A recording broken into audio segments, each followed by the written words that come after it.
Ankleshwar taluka cooperative purchase and sales unit limited 82મી વાર્ષિક સાધારણ સભામાં વર્ષ 2025-26નો વાર્ષિક અહેવાલ અને હિસાબો સર્વાનુમતે રજૂ કરી મંજૂર કરવામાં આવ્યા હતા. આ ઉપરાંત બેઠકમાં સંસ્થાના નફાની યોગ્ય વહેંચણી અંગે નિર્ણય લેવામાં આવ્યો હતો. વર્ષ 2026-27ના આગામી બજેટને સર્વાનુમતે મંજૂરી આપવામાં આવી હતી. આગામી વર્ષ માટે આંતરિક ઓડિટરની નિમણૂક કરી પ્રક્રિયા પૂર્ણ કરાઈ હોવાનું જાણવામાં આવ્યું છે. યુનિટના વહીવટી તેમજ ભવિષ્યના વિકાસલક્ષી મુદ્દાઓ અંગે જરૂરી ચર્ચા કરાઈ હતી. સંસ્થાના પ્રમુખ ભરતભાઈ પંડ્યાએ સંસ્થાની ઉત્તરોત્તર પ્રગતિમાં સહકાર આપનાર તમામ સભાસદો, પ્રતિનિધિઓ અને કર્મચારીઓનો આભાર વ્યક્ત કર્યો હતો.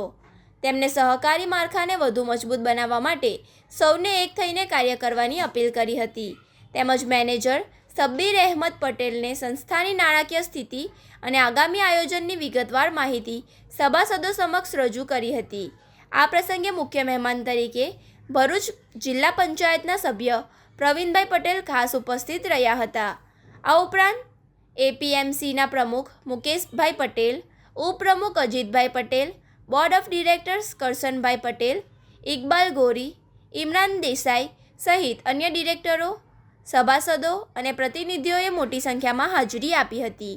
સમગ્ર કાર્યક્રમનું સંચાલન અને આયોજન ખૂબ જ સૌહાર્દભર્યું વાતાવરણમાં સંપન્ન થયું હતું અને અંતમાં આભાર વિધિ વ્યક્ત કરવામાં આવી હતી.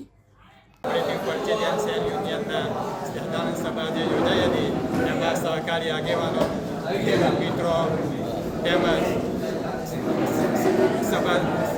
સભાસદમાં જે રજૂ કરેલ આપણે બજેટ મંજૂર કરવામાં આવેલ છે. તેમજ બીજા જે સૂચનો મહિલા જે બધા કામો મંજૂર કરવામાં આવ્યા છે. આગળ અમે એક સંસ્થાને જે સૂચનો મળશે તમે કરવા પહેલાં છે ને એમાં ખેડૂતોનો અમે સહકાર માગીએ છીએ. જે કંઈ અમે કામ કરીએ એમાં ખેડૂતોનો બી અમને સહકાર